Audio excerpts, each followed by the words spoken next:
She will tell MPs that steps to sign trade deals with other countries and start enacting a new EU migration system can get going as soon as Britain leaves the bloc in March 2019. The Prime Minister will seek to allay concerns the UK will be forced simply to languish as a helpless colony of Brussels for a 2-year transition period because the EU wants its own rigid rules to apply throughout. But hopes of securing a UK-specific trade deal with Brussels were dented yesterday after EU chief negotiator Michel Barnier ruled it out. He said they have to realise there won't be any cherry-picking. They have to face the consequences of their own decision. May today presides at a meeting of her Brexit war cabinet of leading ministers. Theresa will tell MPs that steps to sign trade deals with other countries can get going after Brexit. We are at the very early stages of the next phase of negotiation. Government source. He also claimed that negotiations on future relations would not start until the UK had left the bloc, although Britain expects the deal to be done and dusted by then.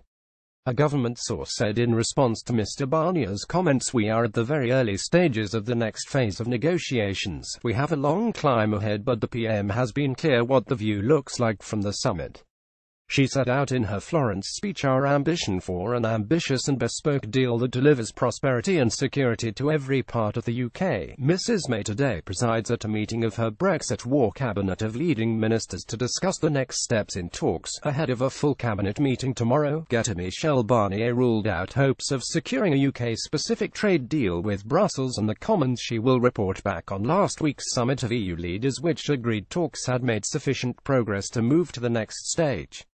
The breakthrough was seen as a major achievement for Mrs. May, and yesterday she said she was proving the doubters wrong.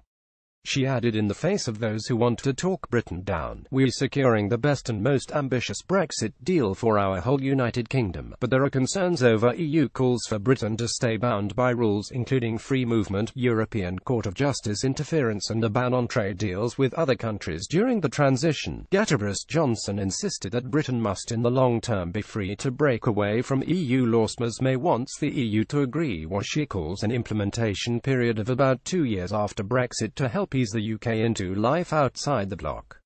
She will tell MPs the EU and UK share a desire to make rapid progress on agreeing that handover period. Yesterday Boris Johnson spelled out his demand that Britain must in the long term be free to break away from EU laws, not stay permanently and wholly aligned as some pro-Remain ministers would prefer.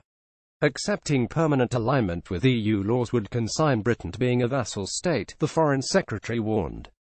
Sources insisted he was not at odds with Mrs. May, as she herself had made clear she will not agree a final deal that forced the UK to accept new EU rules while having little influence and no vote on them.